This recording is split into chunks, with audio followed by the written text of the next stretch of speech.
All right.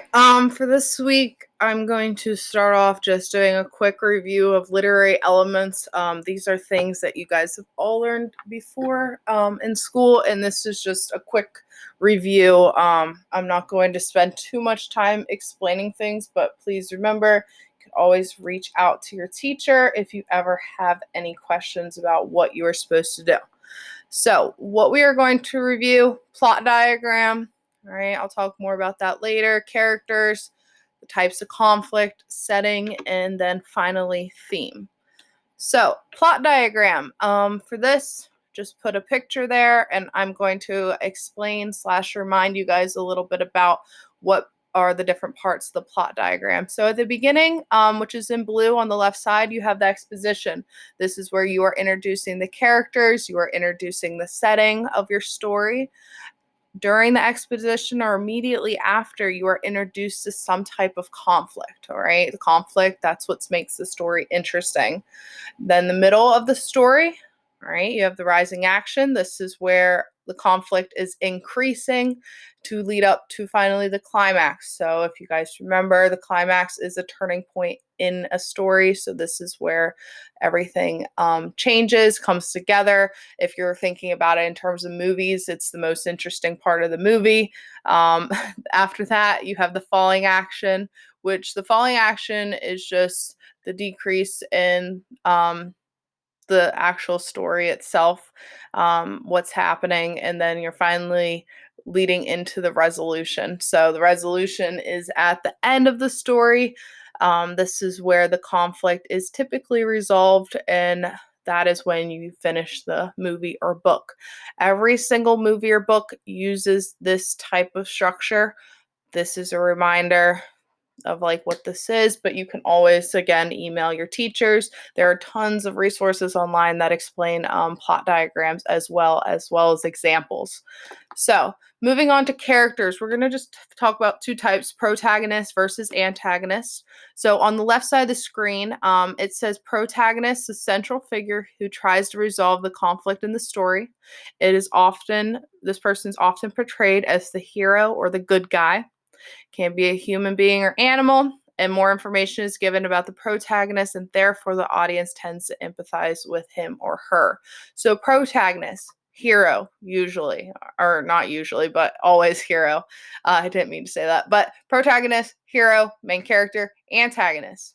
All right, this is the main force that creates conflict for the protagonist, which means they give them a hard time. They're the person fighting that hero. It's often This person's often portrayed as the bad guy or villain. It could be a single character or group of characters, and often not much information is given, so you don't really empathize with this character as much. All right, so on the right side, I have a little graphic that I found that then again explains protagonist and antagonist. What I liked about this one is that you see that there's conflict between these two individuals. All right, so protagonist, again, main character, often the hero, while the antagonist works against the main character and often the villain or the enemy. So Batman, hero, protagonist, the Riddler is the antagonist and villain. Wizard of Oz, Dorothy, protagonist, while the Wicked Witch is the antagonist. So every story has protagonists and antagonists. I want you to think about maybe books or movies that you've either watched or read that have these different types of characters. So if you want to write down some ideas for that, that is fine. All right, the next part, types of conflict. All right, there's 4 types of conflict. So man versus man, which means that you are fighting someone else, all right, or maybe a group of people.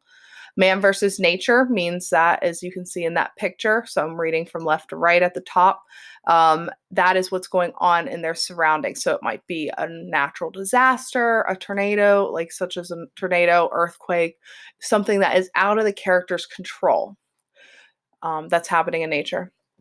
The next one, bottom left, is man versus himself. So man versus self. This is an internal conflict. This is when the character is having some type of conflict within themselves that they are having difficulty resolving. So, for example, maybe the character is having problems with being confident with their ability to play soccer.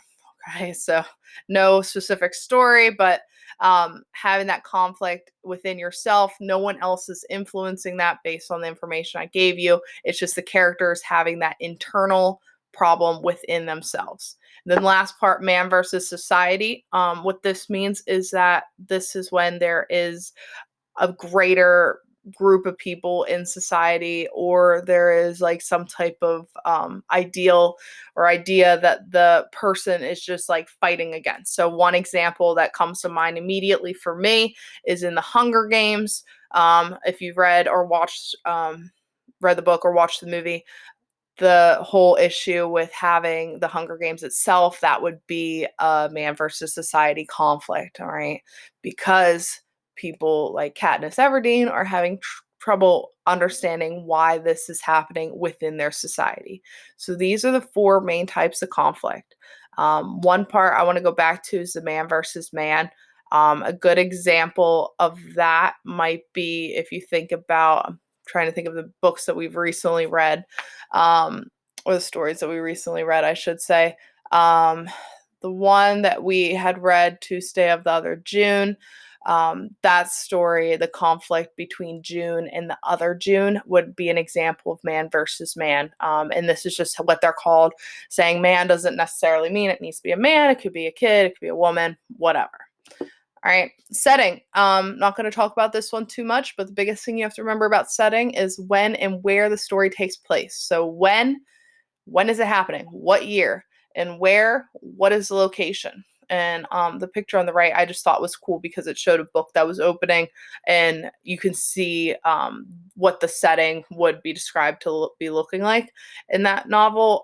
But of course, as the reader, if you're reading a book, you can't see it. So you have to rely on the author describing the setting to you using sensory language.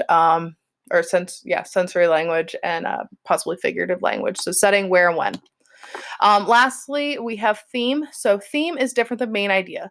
Theme of the story is what the author wants you to learn or know, a broad idea about life. It's usually not stated, it must be inferred, which means you have to think about it a little bit. So the theme of the story, moral, message, lesson. Just realized I had a mouse cursor that I could use on this. Oops. But anyways, as you can see, the main idea of a story tells what it's mostly about, and it's a one-sentence summary. So you don't know anything about this story, but for example, Amanda always wanted the same things May had.